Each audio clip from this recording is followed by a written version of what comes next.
throughout the interview. Of course, we're going to have a Q&A session at the tail end. We'll reserve the last 15, 20 minutes for you guys to ask your questions about process, about, the publishing as an industry, the creative side, development, anything that's on your mind. You have that as well, but just drop them into the chat throughout, and we'll basically answer the questions in order that they're received in the chat.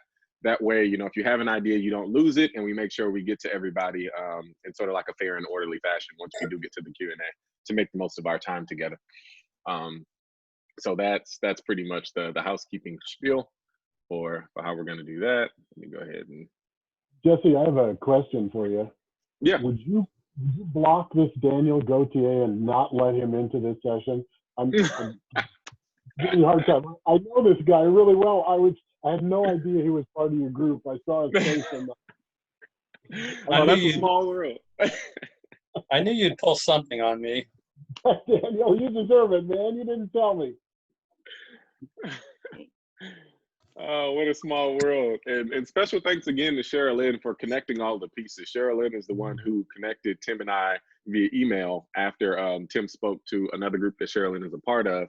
And, she was the one who really facilitated this whole event. And so really big thanks to her. And like I always mention, if there are people that you guys think we could all just have a great conversation with and talk to and learn from, please suggest them. I'm always going to be sharing people that I know in my network, but it's a total open door policy, is we're all just trying to learn. So I think that's what we're trying to get to. Nice. Okay, so I think it's probably safe enough to go ahead and get started now. Tim, again, thank you so much for spending some time with us. We really appreciate it. You have an amazing just body and collection of work, and I'm excited to talk about everything from beginning to end. The very first thing that I'd love to start with is just, a little bit about you, where you're from, where'd you grow up, and then we're going to talk a little bit about your inspirations to get into writing children's books specifically. Absolutely, Jesse. I'm delighted to be here. I'm delighted to hang with all of you guys. It's some writers are more social than others, but I'm one of those social types, and God knows we're all just quarantining ourselves to death. So also my wife loves to make fun of me for being an English major. So I know I have this tribal connection to a bunch of you. I mean, in fact, writers were even like a weirder subset within the English major subset. I just love being with writers. I just think, writers are as different as everybody else. There's just as much variety among us, but it's a treat for me to spend some time with you guys today. And I'm honored, Jesse. I really appreciate it. So I grew up in Colorado Springs, Colorado. I'm the oldest of 11 kids. We could talk about the Catholic Church's policy about birth control in the old days if you want, but that's like another issue. Yeah. I'm kidding. I'm already offending some people, I'm sure. And I was a kid who was not academically oriented. I got it's funny because my wife is a PhD reading specialist, and I got an F in second grade in the category understanding what's read. So I was a little kid who was kind of, I was daydreamy and all the rest of it. My sons, by the way, loved that later, and they were middle school kids. And I'm driving them somewhere, and we pull up to a stop sign, and I stop, of course. And my son says, "Dad, why'd you stop?" And I said, "Well, there's a stop sign right there." And he goes, "Yeah, but you have trouble understanding what's read." So they thought this was great, right? But I'm mentioning this because, and I kind of, Jesse, if I'm getting ahead of things, just stop me. But it kind of flows into your second question about that inspiration thing. The general principle is that what we're all trying to do here is it's just so much more important than the world at large tends to realize. So I was this kid. I didn't get the best grades. I got in trouble sometimes. Nothing serious, but I was at odds. I wasn't coherent at all. And I had a sixth grade teacher who was a nun of the old school with the full habit and everything, who actually encouraged me. And I don't know how she saw what she saw, Anyway, what we do, what we're talking about today, all this work that we're putting into this, oh my God, the potential to bring some kind of self-awakening into the lives of children you know, all of and the good they can do for the rest of us. And so many kids, I mean, so many kids are misunderstood from one reason or another, and they're still developing, so their potential is invisible. But oh my God, what books can do, you know, that's that. You got a kid who's in a family who doesn't understand him or her, or just doesn't see whatever. That kid can find something in a book, and this may have happened to many of you. It certainly happened to me in my life later on. So anyway, that's what actually got me started. I had no thought of being a writer. There were no models in my early life of writing. I didn't even know writers existed, really. And this one teacher just kind of woke that thing up, and I've been doing it ever since. Nice. That is a fascinating story, and I know that you teach English at Santa Clara, so I do kind of want to get into some of you know, your technical experience as well. Like from that moment of inspiration when the nun encouraged you to explore your writing passions and talents, did you, between now and then, have you taken any classes that have been valuable for you, or have any books stood out as things that have really either inspired you or helped you on the like instructional level, like with technique and stuff? So yeah, just talk a little bit about some of your technical background with writing, or has it just been all self-taught, just, you know, fly by the seat of your pants and just roll with it? Because authors come from so many different angles that I'm always curious. No, you are so right. I mean, there are as many different ways to do it as there are different people. But Yeah. Jesse, your question is actually very perceptive too, because interestingly, to me anyway, and because I'm going to try to talk, when I talk about me, I'm going to try to talk about something that'll be of value to you. It's not just about sitting here and telling you who I am, but a lot of that more technical prep side came from my teaching of writing, which is kind of weird because so when my teacher encouraged me and I started writing, by the way, my first poem was about the martyrdom of St. Stephen. I think yeah, this is a sixth grade kid. What the hell? I thought it was cool because he got all shot full of arrows. You know, I was 11 years old. I thought that was awesome. She had as much religious interest in my poetry as you know, artistic interest.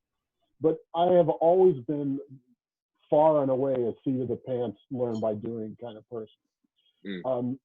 However, that's not to say, I mean, you all probably know plenty about the seemingly endless controversy about MFA programs. So on one hand, people say the MFA is great, this has done so much. On the other hand, you have people saying, oh, it's warmed over MFA style work. I think those extremes don't make a lot of sense. But I think any creative, I'm really careful about making absolute generalizations, but I think for any creative work, you actually can't become the artist you're meant to be without a mix of the technical prep, like education, like you're referring to, Jesse, and seat of the pants. But I'll give seat of the pants 85% to 15% of the stuff in terms of what's absolutely necessary. And of course, we all know there are plenty of amazing writers and other types of artists who never had the 15%, who did it completely by the seat of their pants. But then if you're that person, sometimes, like Jesse, you talk about models and that kind of thing. Somebody who has no formal training, who really gets into art, any kind of art, again, visual art, sculpture, writing, music, whatever it is, they're going to have models that they love. They're going to say, a sculptor's going to say, this is my favorite sculptor. A songwriter's going to say, I love the work of, you know, whoever. So they are, in a way, getting some formal training because they're sitting at the feet of a master and absorbing. I mean, if you have formal training, we do a lot of the same thing, right? If you're in an MFA, you're going to read a bunch of stuff by really good children's writers, and they're going to be there as possible models for you. So it's not as black and white as it may seem. But I tend to be this type who just like almost stupidly will go into an area and just start messing around with things and just mess and mess and mess and mess until I'm actually in a very serious autodidact craft program for myself. But it's still, I'm still just messing. It's like, oh, what if you did this? And I make a lot of mistakes that way. I've gone down plenty of blind alleys, but you know, a blind alley for an artist is often a really good thing. That's not necessarily bad. So, you know, so I've kind of done that. But I was going to say, and I won't go on forever. Forgive me, guys. This is Professor-itis. You ask him a question, I give you a freaking essay. But when I started teaching writing, which came later, I was always teaching writing because I was a classroom teacher, middle school and high school for a long time, for 14 years, all over the world and all over the state. But when I started teaching writing at the college level, which I've been doing now for decades, I tended to read a little more. And one book, in fact, that blew me away as a writer, not so much as a writing teacher, was Writing Without Teachers by Peter Elbow, who's one of the big old-time writing gurus in the whole world. One of my sons is a professor of comp and rhet, and that's what I teach too. So it's that whole composition and rhetoric world at the university. But I'm reading Peter Elbow as a person who's teaching a lot of first-year college students writing, and I'm like, oh my God, I wish I'd known that 15 years ago. So sometimes you get stuff in the formal process that can save you a lot of trouble, but I still think there's no substitute for getting out. That, you know, Jesse and anybody else who's ever played sports, you can get training as a basketball player from a coach, from a program, from weights, from fitness, all that kind of stuff. You got to get out with the ball over and over. Like John Coltrane spending hours on the facts. You got to just be with the ball on the court and trying stuff, right? And that, in the end, I mean, to me, that's really encouraging, because in the end, it means we have a lot more control over our own development than we might think. Yeah, no, I think that point is so poignant, especially, you know, because I agree. I think that's been true of what I've learned as well, is that there is, you know, a science and an art to storytelling as well. And in terms of technique and building your framework, now, of course, it's going to be unique to you, you know, how you like to write, whether you're a morning writer or a nighttime writer, you know, or whether you start in the middle of the story or the beginning, or start with the end in mind.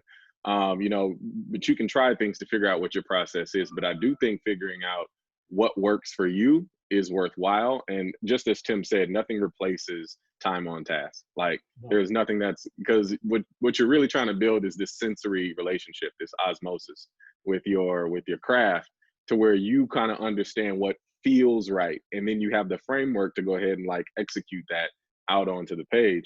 But you touched on something, Tim, that I definitely want to really put a magnifying glass on. So when you have a story idea, you got a concept for a story, what do you do first? Do you start in the middle? Do you jot notes? Do you start with the end in mind? Like, what do you do after you have that point of like conception and inspiration?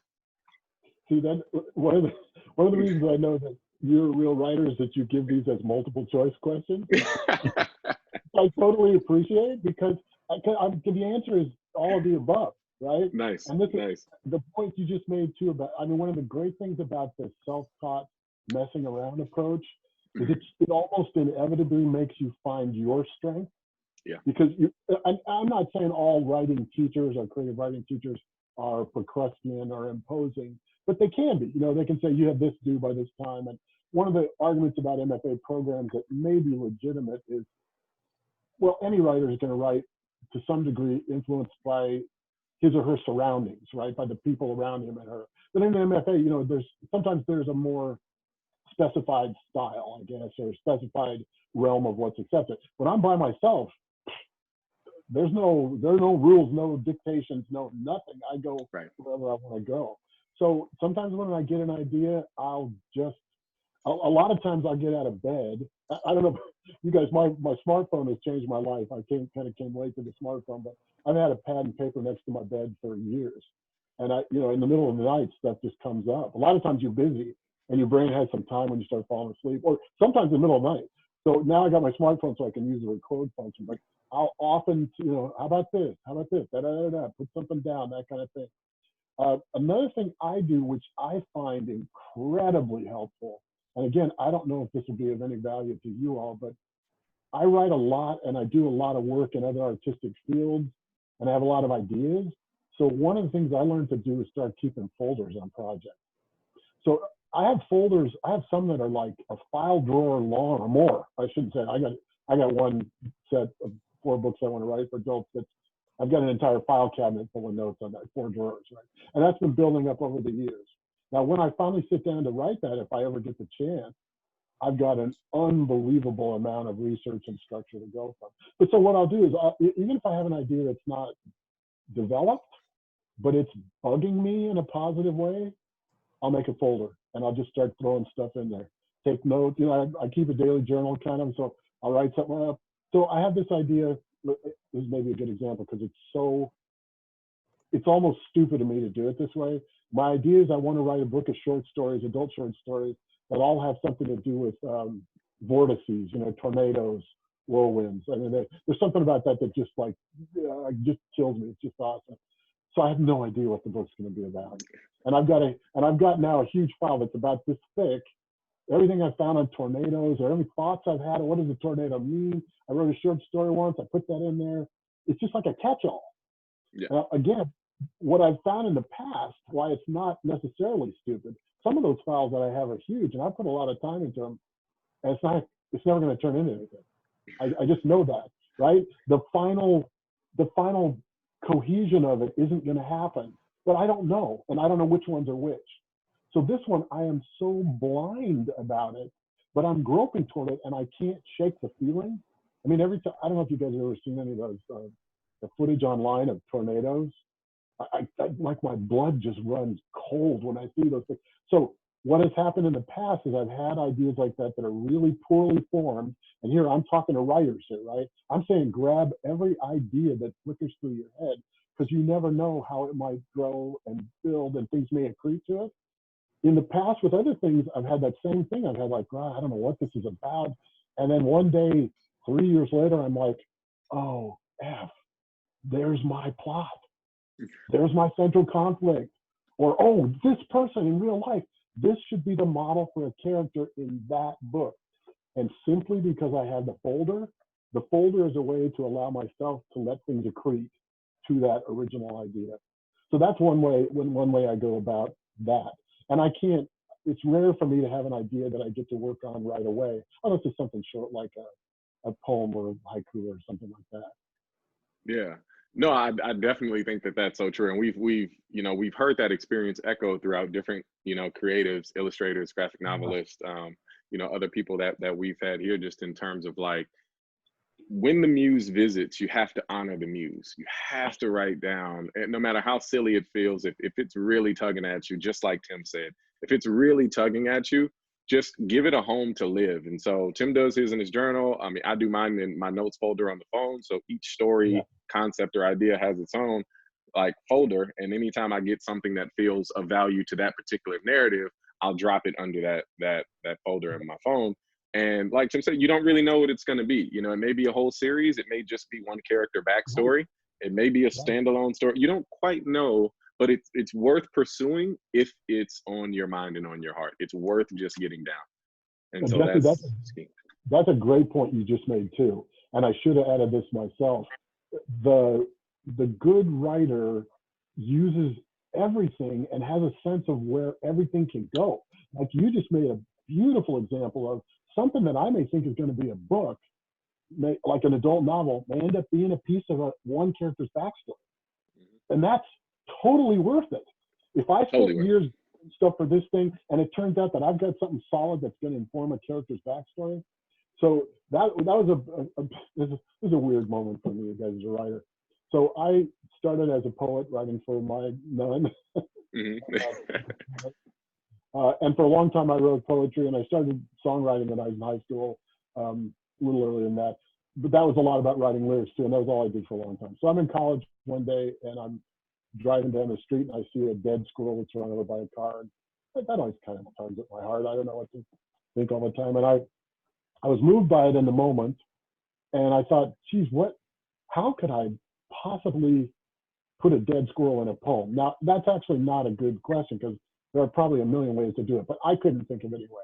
The idea about writing a lyric poem about a squirrel's, run over body, it just didn't click. And suddenly I thought, well, wait, you could put that in fiction. You could have a character going through something and drive down the street and see this memento mori or whatever it would be. And it was exactly like you said, Jesse. Here was a place where I suddenly realized, oh, take everything that comes in, nurture it, because you never know what's going to grow. And there is a place for it. There could be a place for it somewhere else. Exactly. No, I agree 100%. And yeah, so now I kind of want to switch gears a bit and go into a little bit of like the business of publishing and writing as well, because, as a group, as a collective, I know that's something growing up in the publishing industry that I feel like just isn't really paired enough. Like we talk about art, but there's storytelling and story selling, as we always talk about. And they're two sides of the same coin.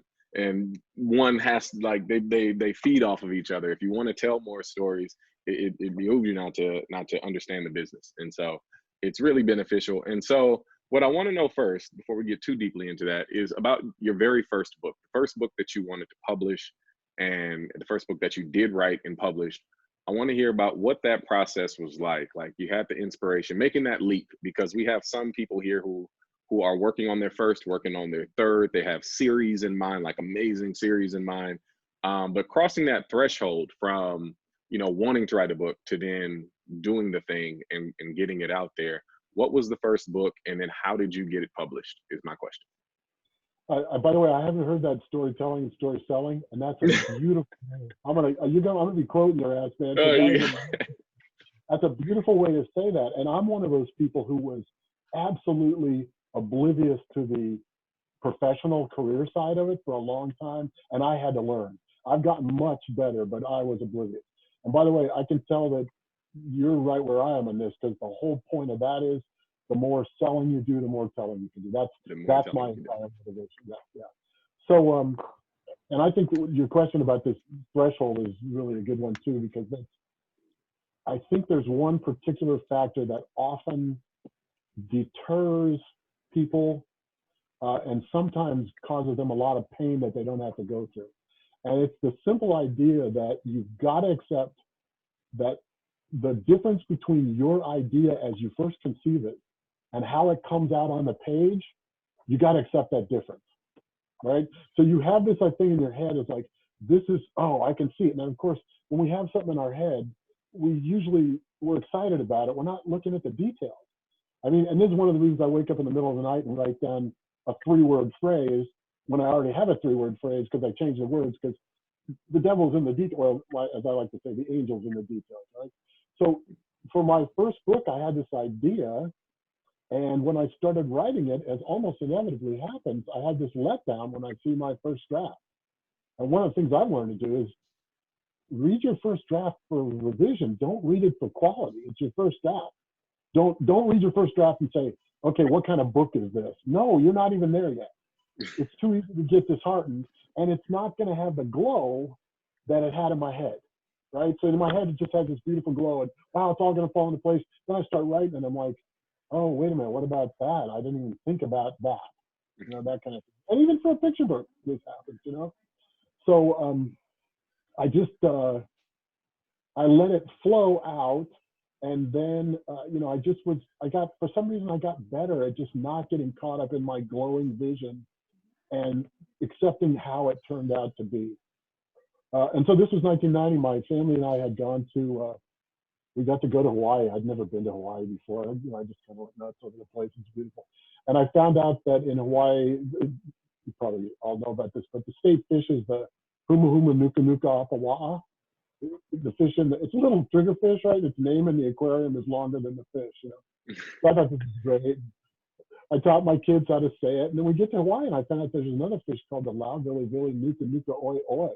And I'm like, oh my God. And talk about, like you said, about when the muse visits. My thing about the muse is that's a moment that could happen in anybody's life. Oh, there's this fish with a long name. Oh, look, there's another fish with a long name. Millions of people, oh, that's funny, that's cute, that's what. The writer is the one that goes, oh shit, I can use that, right? And of course, one of our best things we do as writers, one of the most powerful things is just to ask, what if? So I remember thinking, well, what if the huma huma nuka nuka apawa'a got married to the la vili vili nuka nuka oi oi? What would they ever name their kid? And so that was the beginning, that was the idea. And so that was the whole thing. And it ends up being a book that's all about being a mixed race kid, which I was kind of aware of as I was writing it, but not fully. So when we go back to that point about the threshold, like you said, Jesse, on the glowing new idea side of the threshold, it was like, well, I'm going to write this funny book with these funny long Hawaiian names.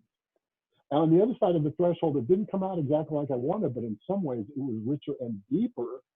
And I only got there because I kept with it, right? Because I got past the glow thing. If that answers the question.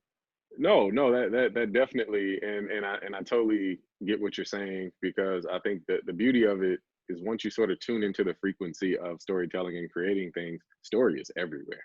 I mean, Oh, it's there's so many, you won't even have time to really do everything that could be a story. Literally, an ant crossing a busy street could be a whole thing. Like could be a whole thing. You know, why is he crossing? What is he running from? What is he running to? What's so important that, you know, the ant's willing to risk his life to get across the street? I mean, there's so many like drama conflict questions you can ask when somebody's willing to risk so much, or something's willing to risk so much to get there. So story is everywhere. That's really, really important. And so once you got inspired, went to Hawaii, had this story idea, did you then pitch it for traditional publishing? Did you seek a literary agent? Did you go independent? Like, what was sort of the construct that you used to get that story out there? so at this point, none of you have said to me yet, okay, boomer, but I'm still but I'm a much older person here. So in a way, that's part of my answer to this question. This book of mine came out, you guys, I'm so crypt keeper here. This book came out in 1990. So in those days, if you didn't go traditional, you were vanity press, and that was all there was to it. So I totally went traditional. I did go, I mean, I had sense enough to realize that I sent it to some big houses. You know, there's always that question when you're writing multicultural work. In fact, Jesse, I was thinking about your Dreamcatcher. I haven't read it, but you know, with some of these multicultural elements, sometimes the big houses love to do multicultural stuff, and especially back then. Sometimes, and in this case, I went to a small Hawaiian publisher where it's right up their alley, right? And the book's still in print, you know, which is nice because some of mine are. But it was traditional publishing only. Now, obviously, in the meantime, and again, this is the world that you all probably have just, you know, cut your teeth on. There are so many options. In fact, it was interesting too, Jesse, because I saw on your site you've worked with these at least 4 different illustrators, or more, I shouldn't say 4. And because I've also written some weird offbeat stuff and I've gone to small houses with it, I've often had to find an illustrator. In fact, I just finally found an illustrator for a picture book that I've been looking for 2 years for an illustrator for this book. And it's a small house, so I had to find it, right? So I know about that world now and this whole independent and all those questions. I've never gone independent. I don't think there's anything wrong with going independent. Walt Whitman was independently published, right? A lot of great people were. But independent is just, it's an uphill fight time-wise. To me, the thing that keeps me from doing it is, I mean, what you got to do all the distribution. I mean, these days, authors have to promote so much compared to the old days. So it takes a huge chunk out of my life just promoting my stuff, just doing social media and all that. I don't want to give any more time to that. So that's the only reason I'm not the right person to talk to about independent publishing, just because it's not my route. But I don't discourage people. And obviously there's some people who've had some huge hits. I mean, and look how it works in parallel to the music industry. I mean, there's been more than one SoundCloud rapper who got, you know, 500,000 followers, and then suddenly a big label wants him or her because they've already created an audience and they have a social media community and the whole thing. Yeah, and that's such a good point you bring up too, because the industry has, in some ways it hasn't changed much, but in a lot of ways it's been totally revolutionized. I mean, with Amazon and with a whole lot of more publishing options, direct to market becoming a thing, like actually becoming a thing that can really work for people more and more over time. And that's super important. I agree with you 100%. I think independent, the biggest question you're going to have to solve is distribution, because I think that's one of the biggest key things that a publisher will do for you is make sure that your book is in Target and Amazon or on Amazon and Walmart and things like that. So that comes, you know, in the package with a medium size, a large size publisher. And so, yeah, that is such a good point. And to that effect, well, first, before I get into that, I think you mentioned something that we should really give some air to in terms of when Tim mentioned creating his first story. He pitched strategically to a publisher that may be sympathetic to his story. And we've always talked about this. It's kind of knowing your market, knowing what the publisher's catalog and appetite is, so that when you pitch to them, you can say, hey, I noticed you published this type of work, or you published these titles, which is kind of in alignment with the title I'm pitching you. And it shows that you've done your homework. It'll definitely give you a better chance of being at least listened to, at least received, you know? Because if you're pitching horror to a publishing house that only does fantasy, then, you know, you've already missed the mark on who it is you're speaking with. And so I thought that was just a great business tip there that you kind of shared in the midst of just sharing your story, is that you went to Hawaii, you created a story about these fish, and then you pitched it to a small press Hawaiian publisher. Like, that is a good through line. And that's just a good thing to mention as well. And I got to just jump in and say, I can't emphasize enough the wisdom of what you're talking about here. Doing your homework is critical. I mean, you guys, I'm sure you thought about this before, but you imagine what it's like to be an editor at a publisher. You're getting a ton of stuff you're looking Slammed. for any reason to reject the manuscript. To say no. Yes. And you know what they say these days is they don't even get a chance to read manuscripts at work. They have to take their manuscripts home. So you got 100 manuscripts and you got one night, and I don't know, replay of Game of Thrones is coming on. You still like that series for some reason? I'm just trying to opinions where I'm doing it. I liked it. I got mad at the ending. But yeah, me too. what you as an editor are seeing, I've read estimates that say that 95% or higher of the submissions for children's books are inappropriate. And I mean wildly inappropriate, like scrawled on legal pad, or like you said, you send horror to a house that only does fantasy.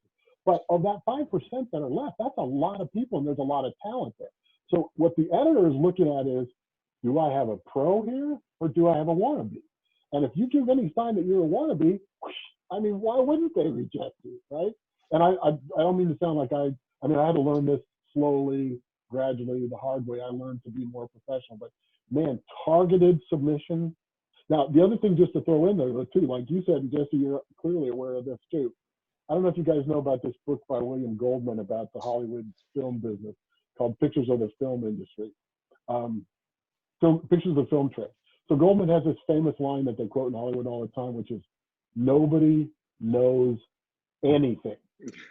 And what he means is, and anybody who's in arts has a sense of this, I think. It's like, I have this great idea. This will make a great book.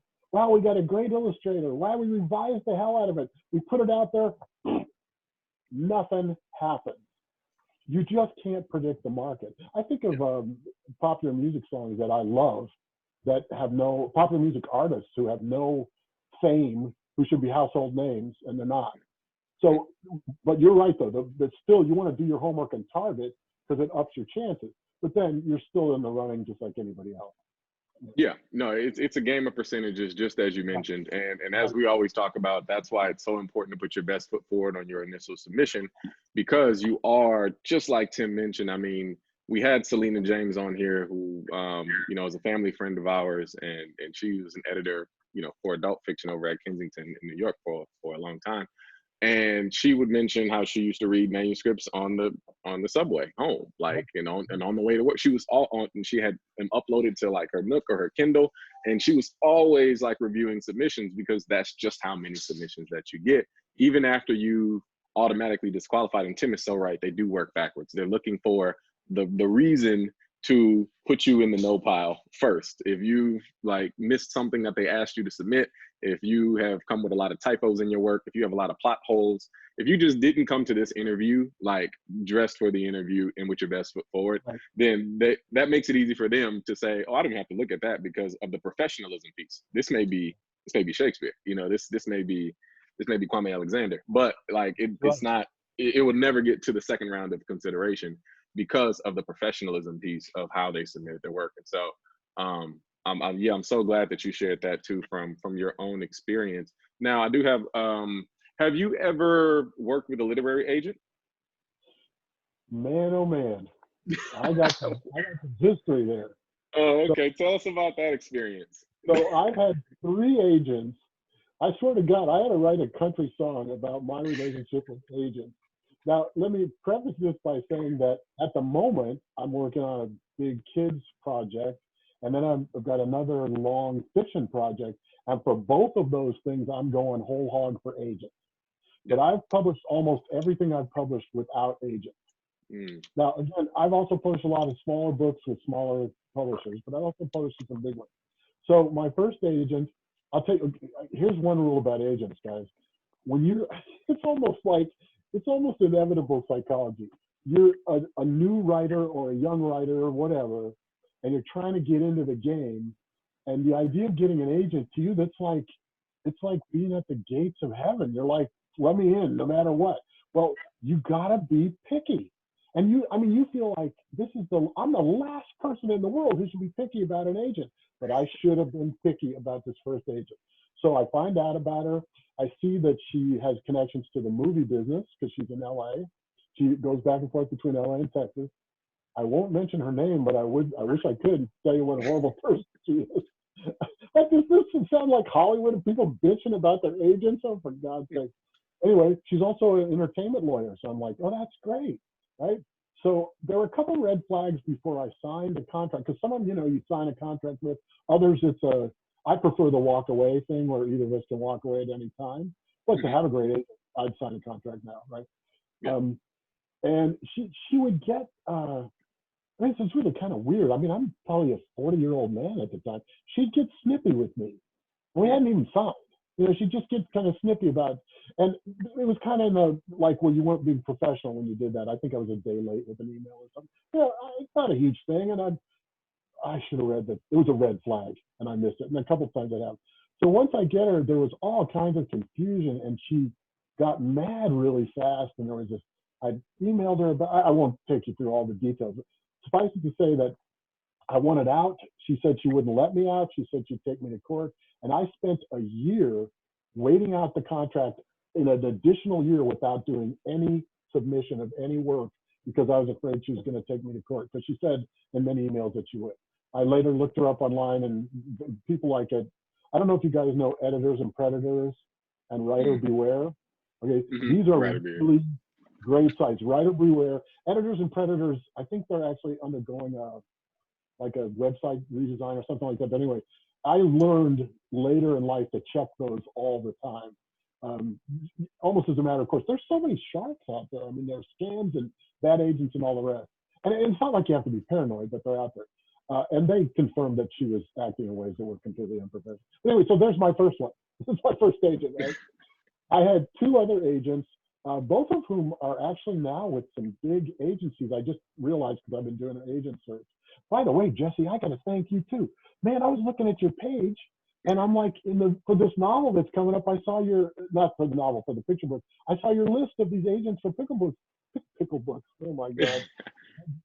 And I was like, Jesse, this is a great list. I haven't even thought about these people. So anyway, thanks for that. But the other two agents guys both dumped me. So this is why I'm saying this is my country song. First, it's like all my exes live in Texas. It's gonna be like, my first agent was a psycho. The other two broke my heart, and now so one thing is I realize is from all of that I saw, and in fact, my daughter, who's also a writer, after the second one dumped me, my daughter said, Dad, she didn't get you.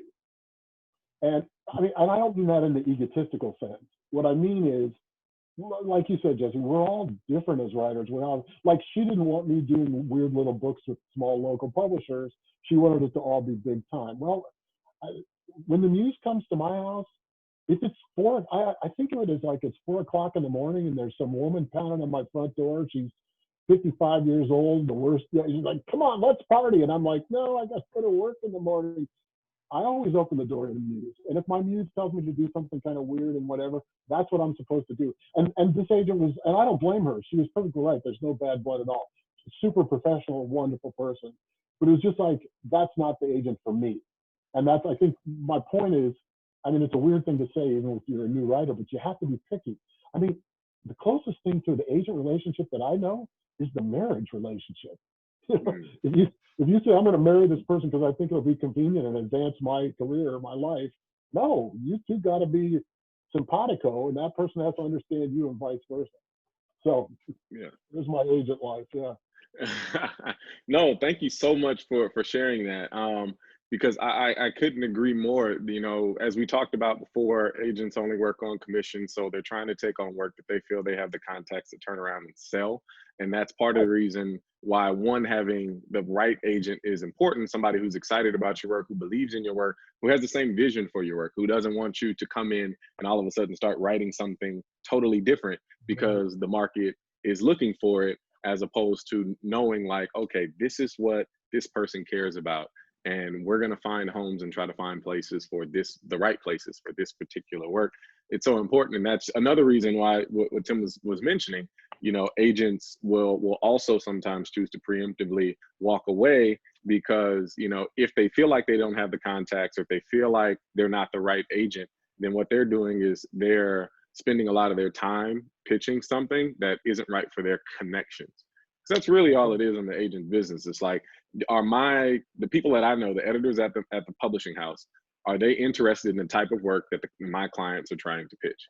If I don't have the right editor connections for these types of clients, then how do we monetize this thing? You know, how do we monetize this thing? And so I think that that's a really good point. You know, I mean, if you're, and again, I don't hold anything against these two who dumped me. Of course. If you're the general manager or the talent guy for a pro sports team, you're going to get the people you think can help you get what you want. That's their job. And in fact, when those agents clarified my view of myself when they dumped me, because I started thinking more about who I was and how I fit in the market and all the rest of it. Yeah, which is also a really good thing that you just said, how you fit in the market. You know, we talk about that too, like where your books are going to fit on the shelf, understanding like where your slot or your place is, so that, you know, when you're talking to agents or publishers, you know, you have a throughput of like, okay, this book isn't just gonna, because one thing, as a side note, one thing a lot of agents have expressed to me and a lot of editors have expressed to me is that they really, it kind of bothers them when they hear genre-less pitches. Like when you say, oh, this is not like anything else, and it doesn't, it's like, it's a sci-fi, fantasy, comedy, children's book, horror, adventure story, and they're like, whoa, how do I sell that? You know, because for them, they have to fit it into a construct that the buyer understands. It's not even about the agent. Jesse, you're killing me, man, because my project that I'm doing right now is, my whole pitch is, this is a unique book. You know, I'm going out. But wait, I got to ask you a quick question here too. Pal, I'm just curious. Who is that who just walked through? That looked like somebody we're writing for. Who? Yes, that's my little boy, Mateo. How old is Mateo? Mateo's 3. Oh, he's 3. Hi, say hi, Mateo. Hi, Mateo. If you're there. Mateo, say hi. Hi, Mateo. Hi to that other big boy too. Nice. Can you guys tell a guy who has 3 grown children and no grandkids? Can you? Ready? Jeez. Nice. Yes. But yes, and so that's one of the things that I think what's so cool about now though, Tim, and even what you're working on, is that there are so many access points to the market, as you mentioned. If you were doing something that was maybe outside of the context of what people are used to 20, 30 years ago, you know, it would be kind of hard to get that from A to B. But now, you know, you are a little bit more free to say, okay, if somebody doesn't get it, maybe another place will get it, because there are just a lot more publishers, small, medium, and large. And also you can go direct. No, that's exactly right. And, you know, when you look at this in terms of the internet and digital culture in general, obviously there are plenty of things that are causing us big problems politically, you know, the problems of social media and all the rest of them. But overall, what digital culture and the web have done for us in terms of diversity, in all forms of the word diversity, people being able to find those communities in ways that they couldn't in the past, I just rejoice in it. I just, you know, again, you know, you think about this too as from a point of view of in the music world, and then again, I'm a songwriter, so I think about that. The idea that you don't have to go through a major label, you know, to have success, creative control in the hands of the artist, or a radical concept. And yet, you know, and I think that world is better set up for that than the world of writing because of that distribution problem. Well, you think of that, if you're a musician, you have your YouTube channel, you got stuff up there, you start getting views right away. Right? It's a little harder if you're trying to do independent publishing, but still, it's the same thing. You can go direct, like you said. Yeah, no, definitely. That's excellent. Well, I just want to touch upon 2 more things before we open it up to the Q&A. And as a reminder to everybody, if you have a question, thought, and observation, go ahead and drop it into the chat. And then once we enter the Q&A session, you know, we'll be sure to share that comment with Tim. I'm curious, because I'm always curious, because I think the more we know about each other's experience, the better we can kind of frame what this very vague and opaque thing looks like. In terms of like contracts. How have your contracts usually been structured in terms of royalty and compensation? Like as a whole, I know you work with quite a few different houses, but what would you say is the common thread in terms of, let's start with just royalties. Like what percentage do they start you at? Is it tiered? Like how does that work for you in your experience? So I should preface this by mentioning that I am, like I told you, I did most of the contracts myself, and I did all the negotiations and all that stuff. And I am famous in my family for being not just bad at math, but a math idiot. I mean, I am really bad. So this was hard for me, man. I see numbers and they just start. Carl Sandburg has this poem about arithmetic. This is like the numbers in my head are like pigeons in an attic. They just fly away. You know, that's how it is. So for one thing, now again, being a pro, what I did is I went out and got the books on writing and signing contracts. And I learned as much as I could from those. And I have a big folder online, you know, on my computer with ideas about contracts. So every time I get a new contract, I have a whole set of questions and principles that I have. Now, the basic royalties in the picture book world, now guys, I haven't had a picture book with a major house in a long time. So it may be a little different there, but I think it tends to be pretty much the same. The illustrator and the author split 10%. That's usually it. I have one, I think my new one's a very small house that's just coming out. Just the illustrator's just starting. I think I was shocked that he gave 12%. You know, so 10% is pretty much the range. The thing then, what you have to look at though with royalties is there are a lot of details. I mean, this may be putting the cart before the horse, and I'm sure that the books and the online experts can explain this to you better than I can. But there's gross versus net, and there's like how many. You know, there are a bunch of books that are contractually set aside that they won't pay royalties on. For example, books that they contribute for reading to the blind over the radio or whatever, books that they give away as promo freebies, that kind of thing. And sometimes royalties are pegged to other things. I mean, there are a number of things about contracts you have to watch out for. One thing I always ask for in my contract is an escalator clause. I've never been successful enough with a book for the escalator clause to kick in, I should say. But the idea is I'm getting 5%, and you say like, okay, so if it sells 4,000 copies, the escalator moves it up, right? So I would go 6%, and then if it goes up to sells, you know, again, I've never been in that range. But to me, it's one of those things where I mean, you guys, we're creatives. The world has us over a barrel from day one. There are always far more creatives than there is room for publication in the industry, which is one of the great things now, like you said, Jesse, about this option to go direct. A lot more creatives are getting out there. But I mean, supply demand. There's a huge supply of creatives and there's a limited demand. So of course the gatekeepers get to decide who they're going to take, and they're able to keep you. I don't mean to sound Marxist about this, but you know, you have to really hit. I realize too that when it comes to publishing strategies, probably the most basic publishing strategy in the world, and again, this goes back to Goldman's line about nobody knows anything. They say, okay, we got a new season in our catalog. We're going to put out 20 books or 40 books or 5 books, whatever it is. We're going to throw them all against the wall and we'll see what sticks. And I mean, to some degree, that's as sophisticated as you can be. Not every book can be Mary Trump's tell-all about her brother, which is going to go through the roof because there's a big readership automatically created for it. So I'm one of those guys. I keep throwing my book against the wall, and so far, none of them have stuck. Right? None of them have gone on to do big numbers.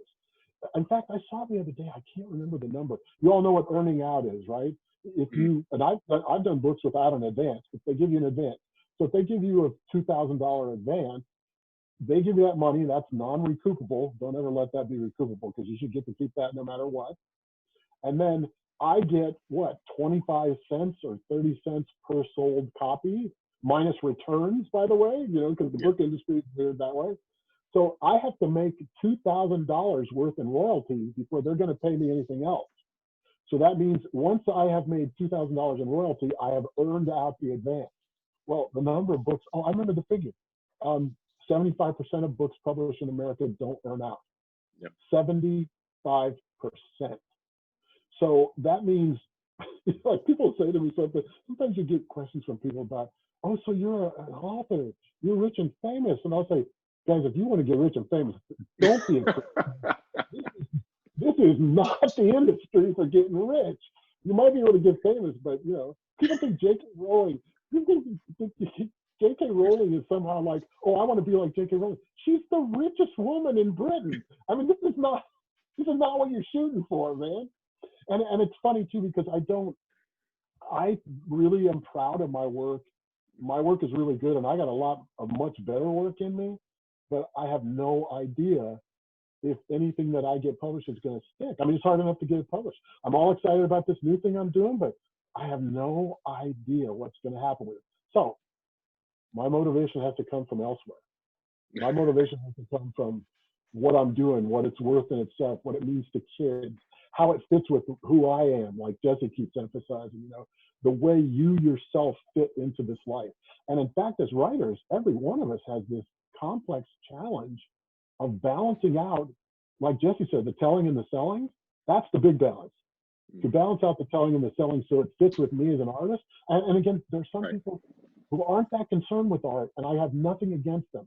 They want to put out a series and they want to milk it for all it's worth, and that's fine. That's up to them. But for me, it's got to be artistic, or what's the damn point? I should do something else, right? Right. No, that makes total sense. And yeah, to your point, I agree with you 100%. I'm on that wavelength of, you know, if you want to treat publishing books like flipping houses, you totally can. You can say like, I don't want to live in this. I don't want to raise my kids and my grandkids in this house. I just kind of want to, you know, I think I have an idea that's profitable, almost like a short-term business plan strategy. I want to sell and I want to get out. That's totally fine. But I think the danger becomes when you're unclear about which one you or want to be, because then you end up in this like ambiguous middle zone where it's like, well, are you creative by your principles and telling stories you're passionate about, or are you here just to flip profit? And that's totally fine too. But, you know, I think it's worthwhile to figure out what it is, because it'll inform how you navigate the space. Jesse, you couldn't say it better. It will absolutely inform your decisions from the smallest to the largest. Mm-hmm. And I'll give you an example of that, right? And I'm with you again. I'm not looking down I don't have this like, what's his name, the big fiction writer, looking down at Oprah. Oprah is doing great things in the world, and Oprah gets to be Oprah, right? Just like I get to be me, whatever. But one of the things we hear a lot about these days, especially in this day of media, social media self-promotion, and you hear it a lot, is you got a brand. You got to be a brand. Mm-hmm. Now, I accept that up to a point because I understand the selling side more than I used to. Again, if I come to an agent, for example, in this new book that I'm sending where I'm also doing illustration, I'm going to send in a promo and competition plan with my agent letter. I want them to know that I'm thinking about how this is going to fare in the market and what I'm going to do for it and how it can fare. So it's not like I'm against branding. I think when I look at the world, I think, who's got a brand? Okay, I'll tell you who's got a brand is Bob Dylan. Bob Dylan's got a brand. You hear 3 seconds of a song by him and you know who it is. And like there's a part of your head that's got this Bob Dylan section in it, right? But he comes by it naturally. He didn't sit down and say, I'm going to make myself a brand. Maybe he did. I don't know. I don't think so. My point is, I'm only going to brand up to a certain degree. I'm only going to spend a certain amount of time on social media.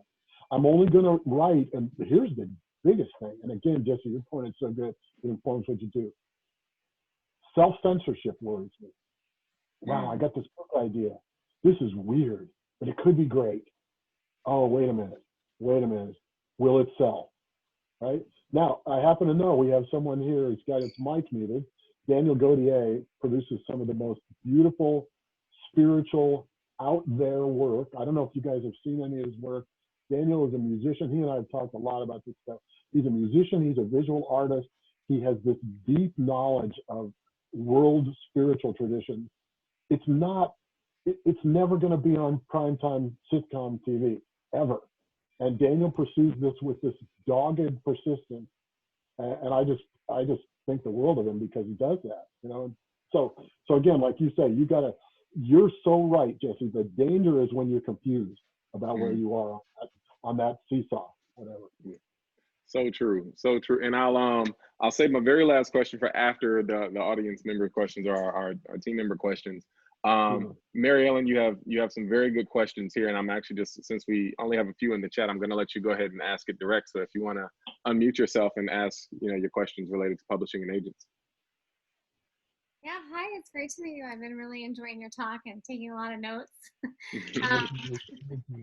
All right, so so did you find that, once you've been published, I think there's a whole thing about writing and, when you go for certifications and things like that, where sometimes you get stuck in the hump of the first time getting published or passing something, so to speak. Do you find that it was easier once you kind of went through that, it's like running your first race, like once you've done your first one, you kind of know how to train for the next one, right? I think you're answering that question beautifully, even as you ask it. And it's like you call it a hump. I mean, we could call it like freaking bullshit mountain that we all have to face. There's this gigantic wall, and one of the weirdest things about creative arts to me is that I love the fact that I can do what I do independently. I can work on my own time. I can do what I want, but there always comes that moment, like that wall, that hump, where I've got to send it out. And then there's just a deafening silence. So many of them don't even reply. You guys know, in my submission records that I keep, I use this little abbreviation DNR, does not reply, because so many, now, you wouldn't believe it. Not to go old timer on you here, but when I first started writing back in the 80s, I could submit to every publisher. I didn't know of a publisher that would take only agent and material. So I totally hear you on that. There's just that massive thing. One of the weirdest things about being a creative person, I think, is that the creative life is exactly upside down in terms of our vulnerability. When we start, we are at our most vulnerable. Our confidence is its lowest. We are least skilled. We are least experienced. We have the least amount of knowledge of how the industry works. A lot of times, if we start when we're young people, we don't know ourselves that well. And yet, there's that crushing rejection waiting for us. In fact, I think of writers as like baby wildebeest. The mother's out there on the plane, she drops the wildebeest. That thing can be up in 1 minute because the lines are like a small, slower wildebeest. Yum, right? When writers get better, once they go over the hump, it makes a huge difference. It just builds your confidence. The trick is to know that you have it before you go over the hump. And by the way, this is a weird thing to say because, okay, to be honest, there are far more people writing than there are people who deserve to be published, in my opinion. Far more. And I don't mean that against anybody. I think people who write, I think it's good for them simply to write. I think dealing with publication and submission is good for you, even though it's hard for you. But we don't want a book written by everybody. We don't want I don't want all my books accepted because some aren't good enough. So telling people to have faith in their ability before they're published is a little tricky. I could be like, I meet some guy, I'm on a park bench and he goes, I have strong political opinions and I want to act on them. And I'm like, oh, well, that's good. You should do that. And the next day he blows up a building because he's a racist or whatever. I don't want to give carte blanche to people. But you guys, by the way, you guys are in this meetup. You're doing your homework.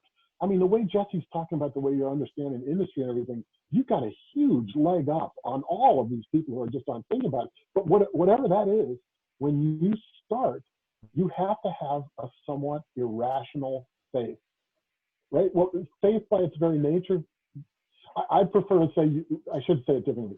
Don't have an irrational faith, have a trans-rational faith. I wrote for years before I wrote anything that was worth a damn. And I thought I was good.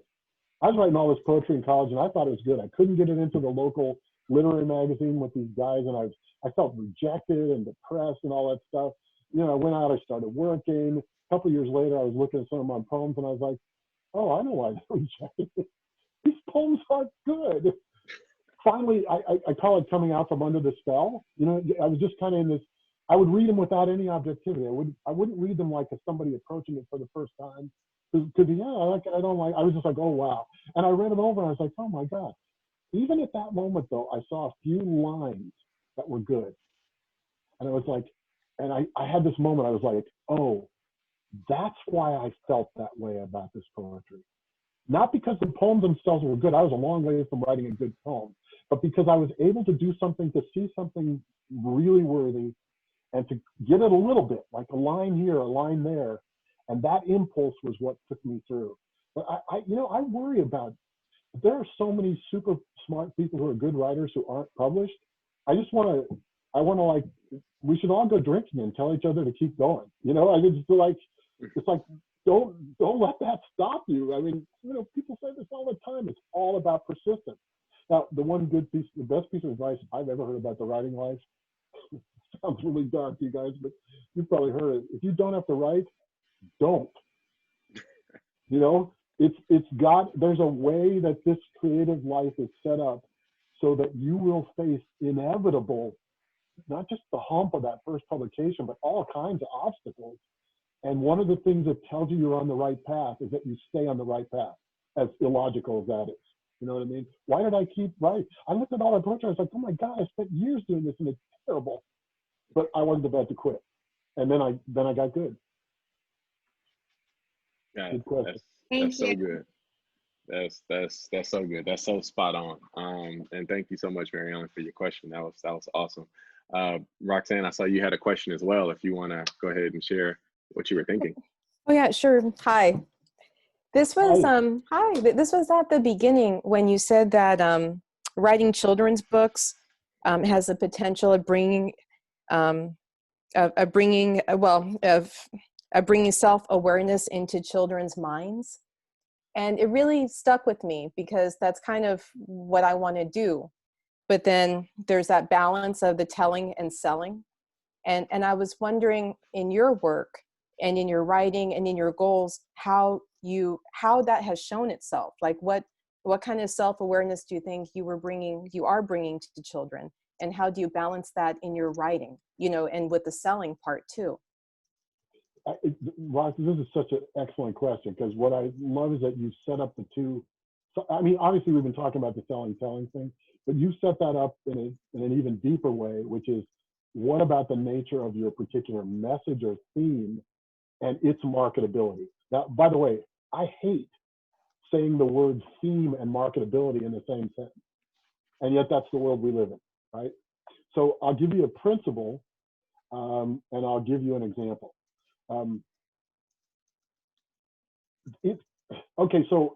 Years ago, when I lived in Bakersfield, I went to I was a local children's writer, so I got to go to this festival they had at Cal State Bakersfield for children's writers.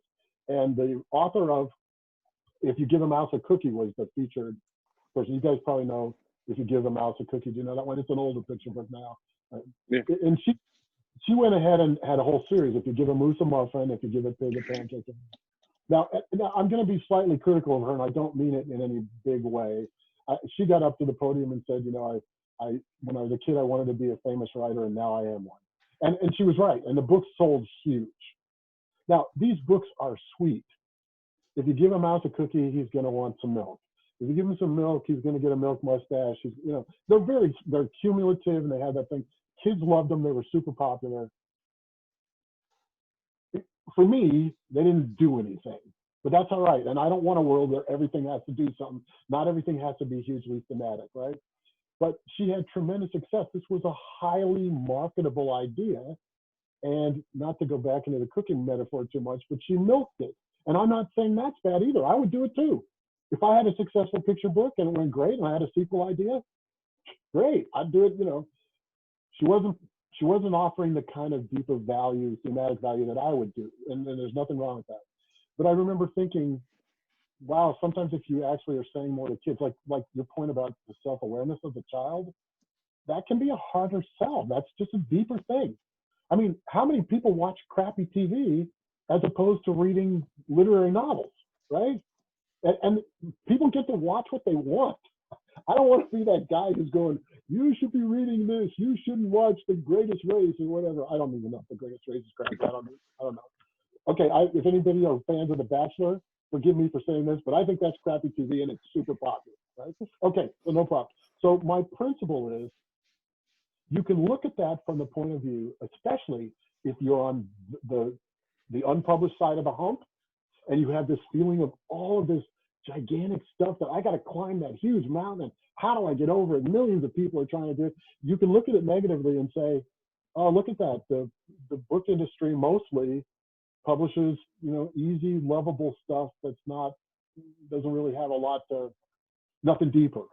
Or you can say, I've got an idea for something deeper, and I'm going to find the craft details and the storytelling angle to make that irresistible. Now that's a tall order. I mean, I've tried that again and again in my books, and I've failed and failed. Making it irresistible is huge, but that's always what I use as my goal. So the idea would be, I can take something deep and I can find a way to put it in a book that's popular. And by the way, guys, I'll give you one example. It's actually the book that turned me into a children's writer. I was always a writer for adults. Even when I was a kid, I was writing for kids my age. So I wrote for adults. I had 2 sons, and they were young, and I was reading it because we always took them to the library. So I found this children's book, and I was reading it to them. When we started the book, I was not a children's writer, and when we finished the book, I was a children's writer. And the book was Where the Wild Things Are by Marie Sendak. That is a literary masterpiece. And I remember reading that book, and I finished that book, and I was like, you can do this with children's writing? Look how popular it is. He found the form.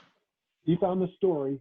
He found the illustrations to make some of the deepest themes of human civilization accessible to children, and by the way, hugely powerful and compelling to adults.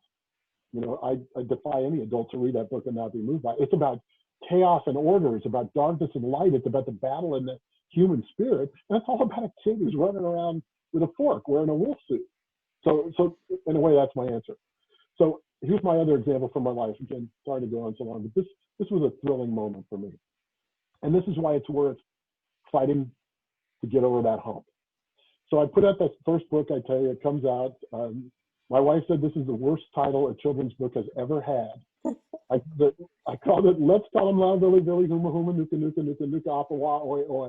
I thought I was so clever. Talk about missing marketability. My wife said nobody will ever remember the title. This is ridiculous. So the book is about the little fish, you get the Humu father and the Langoli mother, and they have the kid, and they're going to get into a big argument about what they're going to name the kid.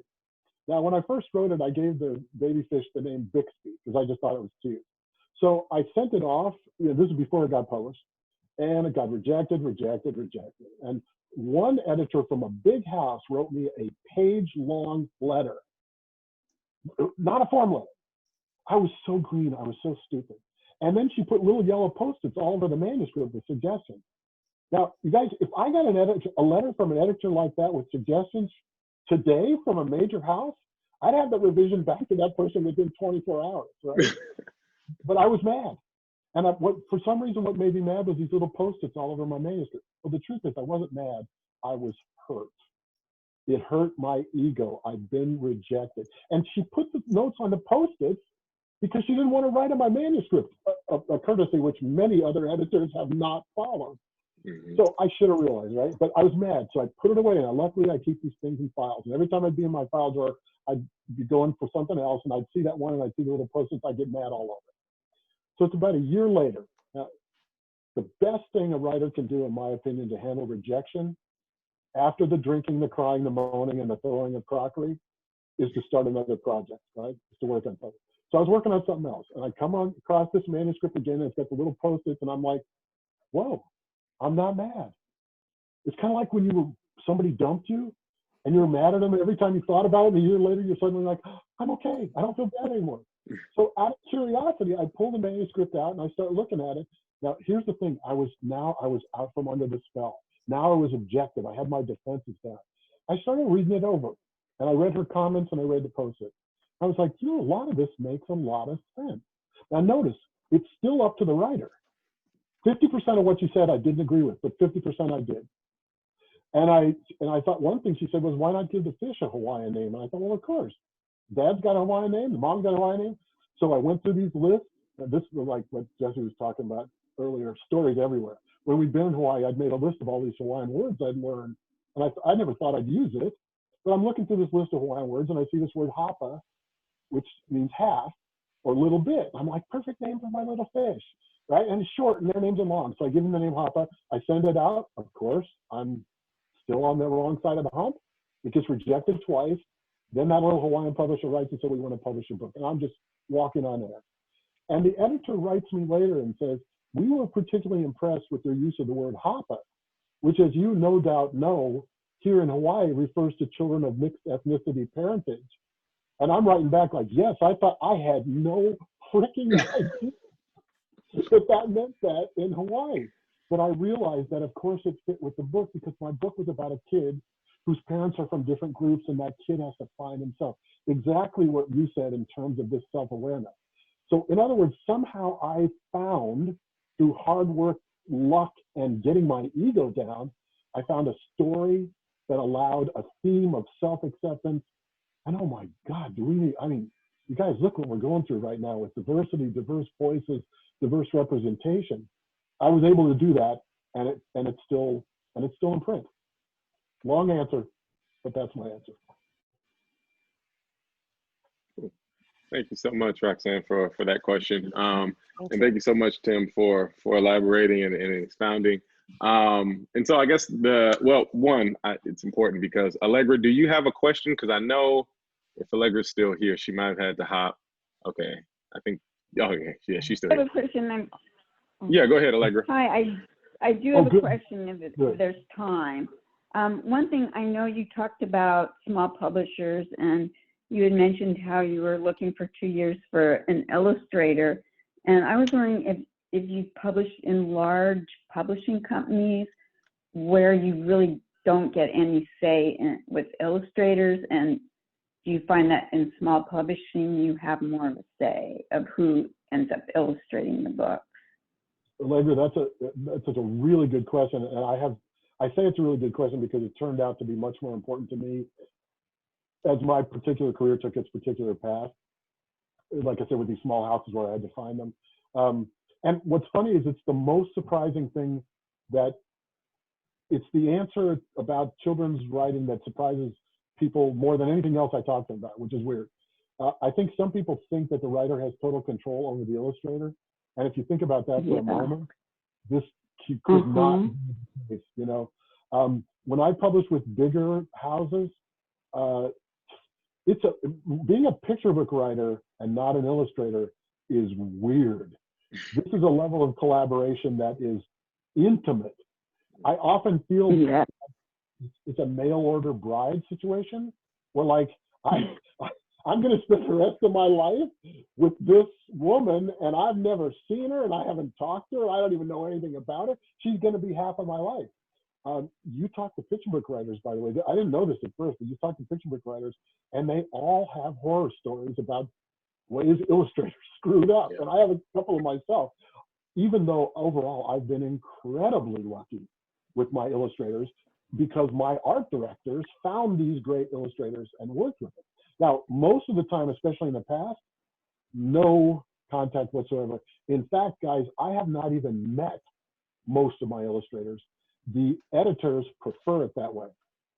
In other words, think of it. If it's my story, imagine what it'd be like to be an illustrator with me hanging over your shoulder and you're doing pictures for my story. I'm like, dude, that's not right. You can't do that. No, I didn't see it this way, right? You have to let the illustrator, I have this tremendous respect for illustrators and they deserve their freedom of interpretation, not freedom to do anything, but freedom of interpretation of the text. Some of my editors, though, have included me in the story. So one of my books is an original folktale set in the Norwegian Scandinavian tradition about trolls and humans. And I think because I'm a storyteller and know about that tradition, I think that's one reason my editor included me. In the end, though, by the way, over my objections, and this illustrator is fantastic. Kelly Murphy is her name. The trolls in my book look more like monsters than trolls. You wouldn't believe the weird, nerdy conversations we had about that. I'm like, no, a troll looks like this. And they're like, no, this can be a troll. There are different versions of trolls. We sound like a bunch of LOR nuts, you know, going on about who was the third cousin of Eowyn or whatever. So it depends. Now, one thing is, since I'm choosing my own illustrators now, I have to be really careful not to interfere too much with them. My new illustrator just emailed me 3 days ago and said, do you have any ideas for this main character? And what city did you write this about? And that kind of thing. So I'm giving her everything I can say. And it's not like I'm going to be completely hands off, because also some of the people I'm getting are not, they're artists and not necessarily illustrators, right? And there's a huge difference. I've had some problems with that in the past, but I want to give her freedom. So, you know, and she also, one of the reasons I asked her is because she has some background in the, you know, the basic subject matter of the book. So I want that to be a respectful, balanced, equal collaboration as much as it's possible. The only thing I would do is point out something like, well, that's actually factually wrong. One of my books, for example, God, but Robert Ross is an amazing illustrator. I just love his work. But one of my main characters was a Japanese Buddhist monk, and Robert portrayed him as very hefty and wearing beautiful brocaded silk robes. And I'm like, this is not the ordinary I lived in Japan for 3 years. This is not the ordinary Japanese monk. He's skinny, he's wearing crappy old robes and everything, but the art was already done. And there was nothing I could do. Get this, you guys. One of my books came out, it's a retelling of a Japanese story about tanukis, which are these animals that are kind of like raccoons, and they can magically change themselves. I don't know if this story has any point, but it just cracks me up. They can change themselves into other things or other animals or people. So in this famous Japanese story, this tanuki is young, and he's changing himself into a teapot to see if he can do it, but he gets stuck. You know, he loses his concentration, so the magic doesn't work. So he's half tanuki, half teapot. So on the cover, there's this half tanuki teapot. So it's a teapot running down the road with a tail and 4 legs. And my wife takes one look at the spout and she goes, oh my God, that looks exactly like a penis. No. Like, you can't have a penis on the front of a kid's book. And I'm like, no, it doesn't. She goes, yeah. So I write my editor and I say, and you know, they just kind of let it die. I think it's fine. I don't think anybody else noticed it. But I mean, you know, this is the world of illustration and writers. I don't think we want that thing. Yeah, there's so much to consider, so much to consider. Okay, so our very last question, because I definitely want to be respectful of your time, Tim, and I can't thank you enough for joining us. And I know we ran over a bit, but I definitely want to get to Brian's question. Nice. Brian, you want to go ahead and unmute yourself and ask your question about author and illustrator? Absolutely. Hey, thank you, Jesse. Hi, Mr. Myers. I just wanted to ask if I could, first of all, thanks for your time. Thanks for taking my last question. I just want to know if publishers are receptive to both, you know, being an author and an illustrator. If they're receptive being both, if you can illustrate your own work, and if you could talk about that maybe in contracts or in terms of pay as well, if you could. Thanks so much. It's a good question, Brian, and it's really ironic that this is the only time in my entire life that I've been able to speak to that question. I've never illustrated a book before. I've done visual art for a long time, but I got into it in a big way recently, and I started realizing that a lot of my visual art had a kid element to it. And so I put together a book of standalone poetry with art. And in doing that, what I've just done, I mean, there are better people to answer that than me. But I have to say that just from research on agents I've done in the last month, there's a kind of a subset of agents who are really interested in author illustrators. If you want, I'll be happy to send you what I have on them. You know, like I have some notes on it. I don't know if it'll be of help to you or not, but one of the great things, I don't know if you guys are SCBWI people, Society of Children's Books Writers and Illustrators. I can't say enough about this national organization. I think we should all pronounce it SCBWI, by the way, SCBWI. What a mouthful, right? But they have, I read some, I always go to them. They are like the source. They're the national organization. And I found stuff about, for example, it was a SCBWI article that got me thinking about this too, because I was under the impression, and you guys, I've got like 16 picture books out, and I was under the impression that agents don't take picture books. Well, this has changed some, and I read it in SCBWI. And so there are some agents who take picture books to begin with, and some of them have very particular interest in author illustrators. So that world does have, there is a definite interest. Now go back to what Jesse said too. If you're an agent, you're taking somebody on because they're going to help you get paid. So if there are agents who are interested in author illustrators, then there's a vein there to be worked. And they are, and again, the question for me right now is, as I try to figure out who to submit to among these agents, some of them are going to be the kind of agents who want lifelong agent-writer relationships. At this point, I want a one-off because I'm never going to be a full-time illustrator. That's not going to be a full-time thing for me. You know what I mean? A one-off deal like for this book and maybe a few more, whatever, in the same vein. But there is definitely more of a market out there than I realized for author illustrators. By the way, Marie Sendak is an amazing example. I will say though too, I have heard, you know, looking at this professionally, there are some. So one of the things I read in the old days too, and again, I don't know how true this is now. What if they love your story but don't like your art? What if they like your art but they don't like your story? So I don't think that should stop you. I mean, I think we all have this constant pressure to just, okay, here you guys, best advice for writers, illustrators, produce great work. Yeah, right? So, but in other words, if I was going to submit something, Brian, that I had also illustrated, I would be very honest with myself about the nature of my illustrations, for example. So I'll bet you, now this is just me speculating, but I'll bet you agents and editors get a fair amount of books with manuscripts that are decent and art that does not make the grade.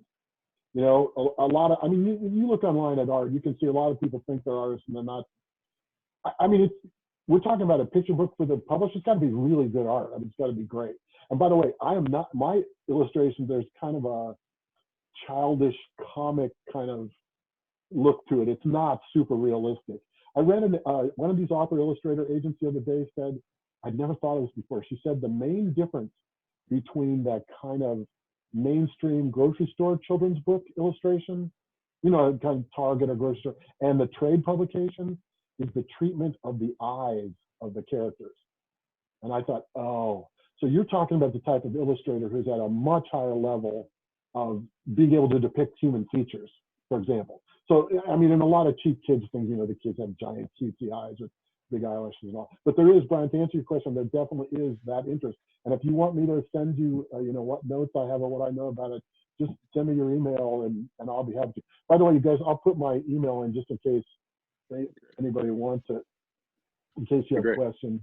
I was going to say, yeah, Tim, if you could just email that to me, because I'm sure that there are people here and who aren't here who are author illustrators or thinking about it, who would love to take a look at those notes, and if it can help them on their journey, I think that's awesome. I'll do that, Jesse. It may take me a little bit just because. No, it's fine. Take your time. When the thing is, I think there'll be some stuff in there that's just about me, and it'll be irrelevant. But I'll see what I can find. Yeah. No. Thank you so much. Thank you. And Brian, excellent question. Thank you so much for asking that. My pleasure, guys. I mean, I'm really big on us all. It's us as a community. There's so much competition in the creative world already. You know, the more we can be communal and help each other out, the better it is. You know, we're all up against it. It's the hump. Yeah, 100%. 100%. We're better together. I mean, that's the sort of cornerstone of this group that we have here, is that there's so much information, so many opportunities, grants, award submissions, editorial review opportunities, publisher submissions. And I just think that we're better operating, you know, together, so we can learn from each other. We can build our skill set. We can have critique groups that are thoughtful amongst our peers, and we can get positive feedback. And so I thank you, everybody, for your contribution and your help and your thoughts and your creativity, because that's really what makes this thing even work, you know. And so Jesse, thank you so much. I got to say too, you know, I was reading over that page where you're talking about me. Thank you, by the way, very much for, you know, all the nice things you said about me on your page there. But I have never seen a group where I had such easy access to such detailed professional information. I mean, to me, that was really impressive, because there are all these like just nuts and bolts and nitty gritty topics there. I think that's a tremendous library, you know, coming together that you guys have going for each other. I think that's worth being really grateful for, because they're not all like that. Yeah. The groups can vary. And so the last thing I'll say before we head off, if any of you would like to send a gift to Tim to thank you for your time, we always like to share an honorarium. You can go ahead and either Square Cash or Venmo it to Jesse B Creative, JESSE, B as in boy creative. It's in the chat. I'll add my gift to it, and I'll go ahead and pass it along to Tim, because when I tell you these walks of life in the publishing industry, to me, 11 years in have been the most valuable part of the experience, to just hear from just different ways people have experienced the industry, both creatively and professionally. I mean, there's nothing that replaces that. You know, you can't find that always on an article or in a book or in a blog. It's like somebody's tried and true wisdom that they are giving you about what's worked for them and what's worked for what hasn't. Now, it may not be the same for you, but at least you have something to compare your experience to add some type of framework around what's happening to you, you know, and in terms of engaging with all these people. So it's always helpful for me. So I can't thank you enough, Tim. Really appreciate it. My pleasure. You guys are great. It actually makes me feel good that you're out there doing all this stuff. Because again, I mean, the wonderful question we had earlier about helping kids come to a self-awareness, and you guys, it's a sacred mission that we're involved in here. So when I think of all you out there doing that good work together and making yourselves better, it makes me sleep better at night. These are not the best times in America right now, right? I'm happy to see anything that makes me feel positive and energetic about what's actually going on. So thank you. Definitely. Thank you all. I'll be setting up some meetups this week for us to do some skills development, and also another critique group, so we can all, you know, you guys can get your ideas out there and get some feedback. But you guys have a great rest of your Saturday, and I appreciate you. Take care, everybody. Nice to email you. Thank you. Of course. Thanks so much. Thank you. Jesse, do you know what time you're doing it this week? I haven't set it up just yet. If you have some schedule conflicts, though, let me know, and I can try to schedule around that. Try to make sure it's not at a time that's terrible for you. I have a rough week, but yeah, I like Monday and Friday evening I can do, but I have late clients this week, but it's okay. I mean, I'll work around whenever you do it. Okay, no problem. Monday and Friday evenings are good. Okay, cool. No problem. So I could do that Saturday at noon again. Okay, cool. Allegra, you were saying something? Yeah. Oh, Elizabeth. Go ahead. Oh, just thank you so much. This has really been great. Oh, yeah, I learned a lot today. I mean, Tim's experience is fantastic. Yeah, thank you so much. I'll just say, yeah, and just that Tuesdays aren't good for me. Tuesdays are bad for you. Okay, no problem. Yeah. No problem. Okay. Got it. Hey, Jesse, it's Elizabeth. I'm so sorry I was late. I got caught up in doing something else, and I'm really sorry I missed it. Just wondering, it was recorded, right? So I can take a look at it. Yes.